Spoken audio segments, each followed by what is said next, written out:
Coming up today, we're going to plant some peppers in 9-ounce cups and in Labor Saver.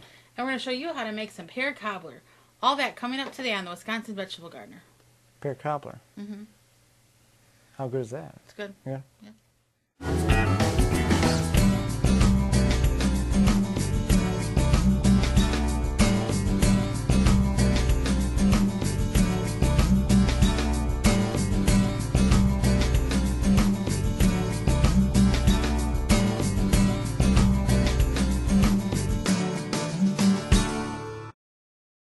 We encourage you to try everything you see on the program. Grow your own, know where your food comes from, and know what's in it. The Wisconsin Vegetable Gardener is sponsored in part by... For all your non-GMO, organic, and heirloom vegetable, flowers, and herb seeds, visit dollarseed.com. Sioux Growing Supply, located in Wausau, Wisconsin, focusing on certified leaf compost, an excellent amendment for poor soil. Retains moisture and adds nutrients, which equals less watering. Available in Labor Saver pre-filled trays and pots, bag and bulk. Visit SiouxCompost.com. Organic fertilizer for the health-conscious organic home gardener. Family owned and operated. Visit thewiveggardeners.com. Don't poison your soil with municipal water. Attach a body, mind, and soil hose filter. Free shipping exclusively through the WisconsinVegetableGardener.com. Just click on the body, mind, and soil icon. Authentic Haven brand soil conditioner for the home gardener. Easy to brew. Visit ManureTea.com. No measuring, no thinking. Stamp it, plant it, stop plotting, start planting. GardenStamp.com.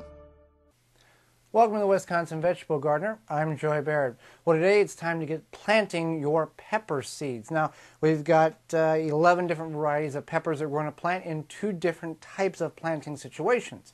Now, peppers can be started about 10 to 12 weeks before your last frost date. If you're uncertain when that is, you can go to your favorite search engine and type in last frost date and enter your zip code there. And it will tell you approximately when your last frost date is, and that's an average over the last 10 years for your area. Freak things can happen, so you want to be certain that before you put these in the ground that the frost is and the cold weather is over. Peppers are a tropical plant that in certain areas of the country will grow for years. They're a perennial. They'll come back year after year if the weather does not kill them. So what we've got here, we've got our 9-ounce plastic cups. We have cleaned them up, sanitized them. We've had the seeds soaking in moo-poo tea for about 6 hours now, and that greatly enhances the germination rate of them. If it takes about 10 days to germinate, it'll take about 4 if you soak them in moo-poo tea because it's organic, organic, non-GMO, antibacterial, hormone-free manure from cattle from Authentic Haven brand. We've got Sioux's compost here. We've got their potting mix, professional potting mix in these cups. And we're also going to plant them in the Labor Saver. So it's pretty simple to do this. With the particular method that we're going to use, we're just going to take the seeds. We've got a couple of different varieties here, and we'll kind of go through them. I've got Jalapeno, we've got California Wonder, we've got Tequila Sunrise. That's a new variety that we're tinkering with here for our own enjoyment. We've got Hungarian Sweet Yellow and Hot. Now, with a lot of these varieties of peppers, you need to identify them in some form or fashion because when they grow on the plant, they will look the same. The hot and the mild will look absolutely identical, and you want to be certain of what you're biting into so you don't get a surprise in that area. So we'll put a listing underneath in the show notes of all of the varieties as well as on our website at the WisconsinVegetableGardener.com on what we're planting. Now, we've got a canister of perlite or vermiculite here. Perlite, vermiculite are both volcanic ash that's been used for many years in the gardening world for planting. Now, how we're going to do this? Well, we've got the seeds soaking in 1 cup, and we're going to simply stir them up so we can get them all detached from the bottom. This is the jalapenos. You want to identify them. I've got a mark. Now, with the one thing that we've done a little different than in years past, on our tape, we've identified what is jalapeno, and we've put anything that's a hot pepper, we've taken a permanent marker and put a circle there so we can quickly identify the hot peppers versus the mild peppers, so we know what it is without having to do a whole lot of research on it. So we just stir the cup with the seeds and we pour them in. We'll let that all settle down. Now, we're not going to cover these with the potting mix. We're going to cover these with vermiculite. Now, why vermiculite? Well, for a couple of reasons. One, it's a very light volcanic ash. If you blow it, it'll blow all over the place. It's kind of similar to packing foam, which it's not packing foam, and don't use packing foam to mix in with your potting mix. We will put this on top because peppers are a very difficult plant to germinate in some people's gardens. This being they're a tropical plant again, and they love a lot of bottom heat. So we want to put these in a place where heat is very relative to it, and they can get a lot of bottom heat, and they'll germinate very successfully. We're going to sprinkle a little vermiculite on top of them, just so they don't have to pierce through any compost or potting mix. This is very light, and they'll be able to poke through within about 5 to 8 days since we soaked it in moo-poo tea. And the other advantage to perlite or vermiculite is that when the plants actually emerge, the light can reflect off the vermiculite or perlite and actually throw some light to the under portions of the pepper leaves. So it's really simple to do. I'm going to finish planting this tray, and then we'll bring the labor saver up and we'll show how simple it is to plant when you don't have to put soil in the trays and it's already done for you. So we got all those planted in the cups. We didn't have to water them in because we'd soaked them in moo-poo tea.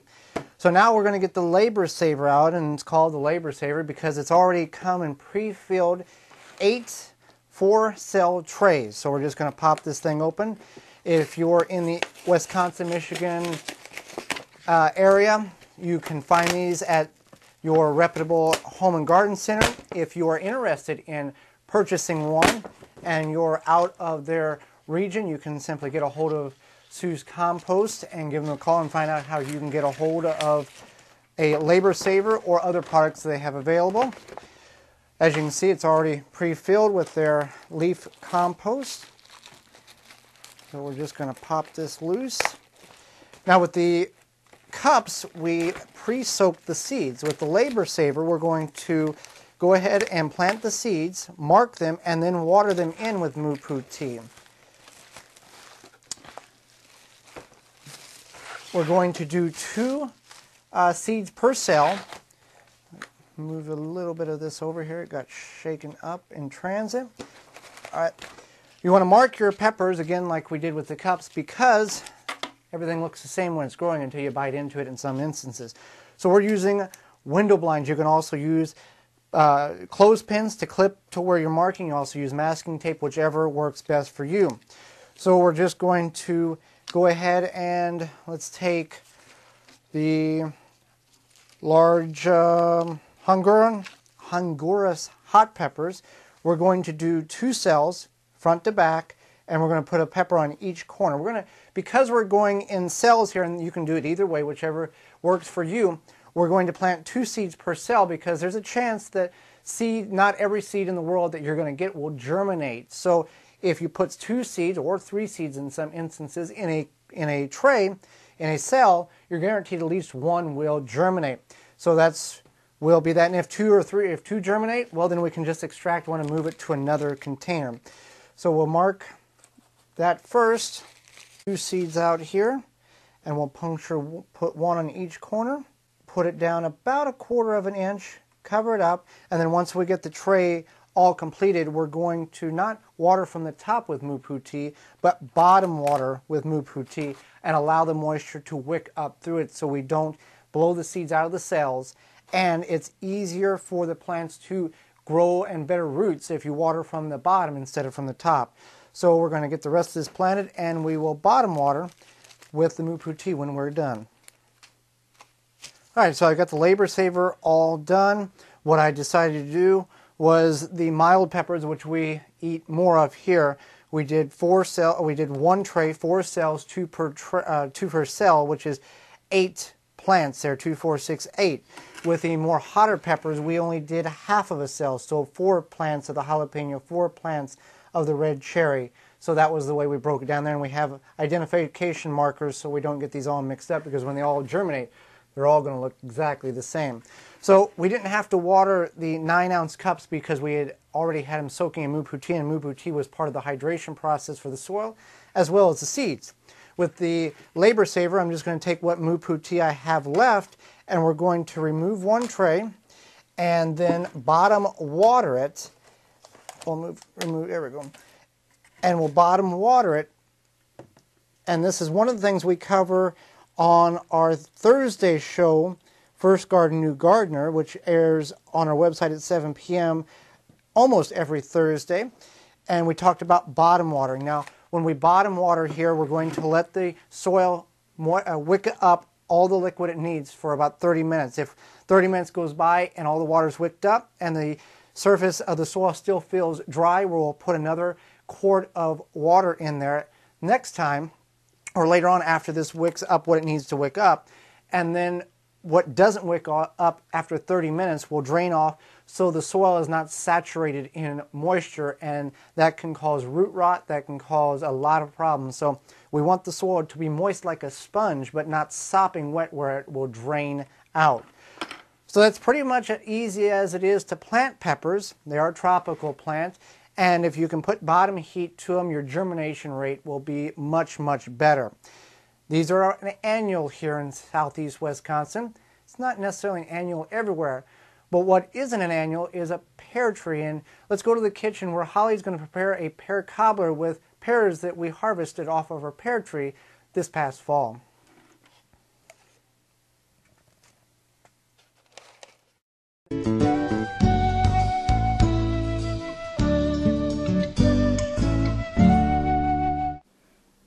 Okay, so we're going to make some pear cobbler, and we're actually using some canned pears, but if you don't have canned pears, you can use 2 to 3 regular pears and just cut them up, chop them up, and then you want to mix them with a cup of sugar. But before you do that, you want to preheat your oven at 325 degrees. And then you want to take a stick of butter and put it into your baking dish. And you want to get that into the oven because you want the butter to melt on the bottom of your baking dish. So I'm going to get that in the oven, and we'll be back to make the rest of the ingredients. So now we're going to make our batter. Like I said, if you don't have canned pears, you want to take 2 to 3 pears, chop them up. You can peel them if you want. You don't have to. Chop them up and put them in a cup of sugar and mix it up really well. So I'm going to set our pears aside for now because we're going to make the batter real quick. So the first thing you need to make the batter is you need about a cup of sugar. So this is a half cup right here. So I'm just going to go ahead and use that.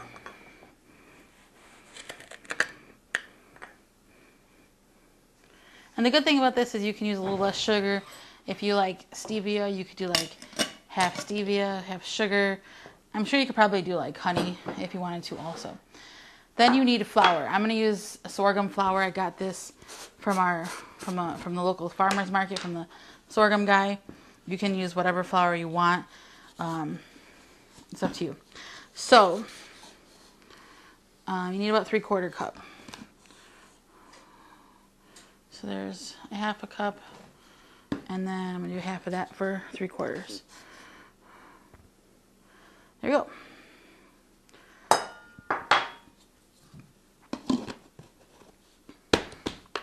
Set that aside, and then now we need some cinnamon. You need a little bit of flavor here. So you need about a teaspoon. If you like a lot of cinnamon, you could go like 1.5 teaspoons. We went 2 teaspoons one time and it was like a little too cinnamony. So I'm just going to do like a heaping teaspoon of cinnamon.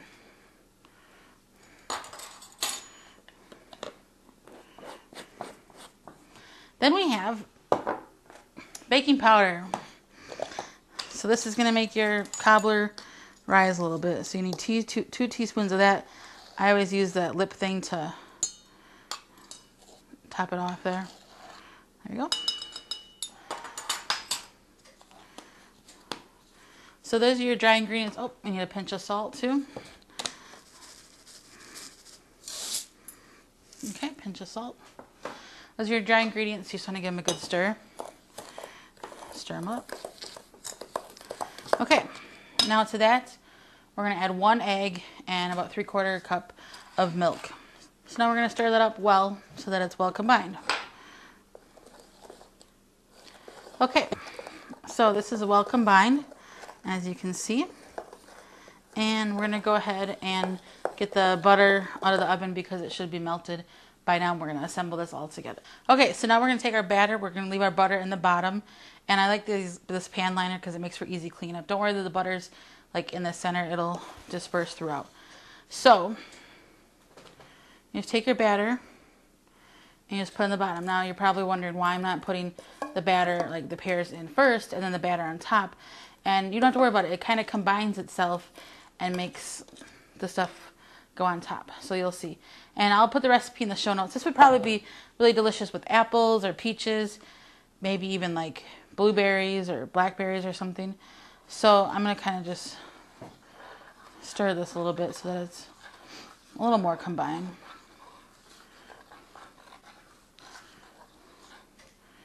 Alright, then I'm going to get the pears. I'm actually just going to dump them in here first so it's easier to get out. And then we're just going to get these in there.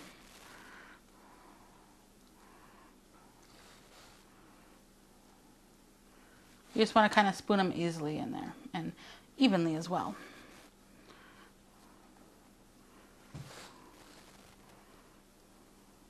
Okay, so we got them all in here. Then you're just going to slide this in the oven. You're going to cook it for between 50 and 60 minutes. You want to base it on your oven, check it after 60, and you'll see how the batter will rise to the top. So I'm going to get this in the oven and set the timer. Okay, so as you can see, the pear cobbler is done. It has a nice cobblery texture with the batter, and the batter, you know, kind of came to the top and combined with the pears very nicely. So we're going to serve this up maybe with some ice cream or some whipped cream, or it's even really good just nice and warm out of the oven. I'm Holly Bear. Thank you for watching. Join us next time for more organic, gardening, and food preserving. This has been the Wisconsin Vegetable Gardener. For more information, please visit thewwisconsinvegetablegardener.com.